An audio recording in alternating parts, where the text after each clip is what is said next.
నిజంగా హరీష్ రావు గారికి కేటీఆర్కు నేను సవాల్ నేను చెప్తున్నా, నా తుంగతుర్తి నియోజకవర్గంలో బిక్కెట్లే వచ్చిన ఇసుకలు మీరు ఎంత పంచుకున్నారో చెప్పురి. మీకు నియతుంటే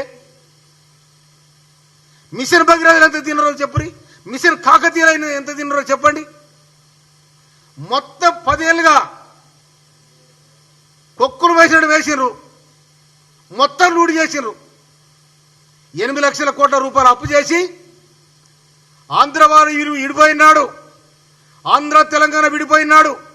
వాళ్ళ నియతగా మేము వెళ్ళిపోతున్నాం అని 17,000 కోట్ల రూపాయలు నీ చేతిలో పెట్టిపోతే రాష్ట్ర ముఖ్యమంత్రి వారు రేవంత్ రెడ్డి గారు వచ్చి ఆ సీటు మీద కూర్చుంటే, ఖజానాలో కూర్చుంటే ఆ కుండలలో ఏమీ లేదు, బోకేలే ఉన్నది తప్ప ఏమి లేదు. 8 లక్షల కోట్ల అప్పు చేసిపోయి అవతల పడ్డారు.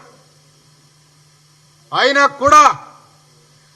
కూడా తెలంగాణ ప్రజానికానికి ఎన్నికల సందర్భంగా ఏ మాట ఇచ్చిండ్రో ఆ మాట ప్రకారం ఒక్కటొక్కటిగా ఇయ్యాల అమలు చేసుకుంటూ వస్తా ఉన్నాం.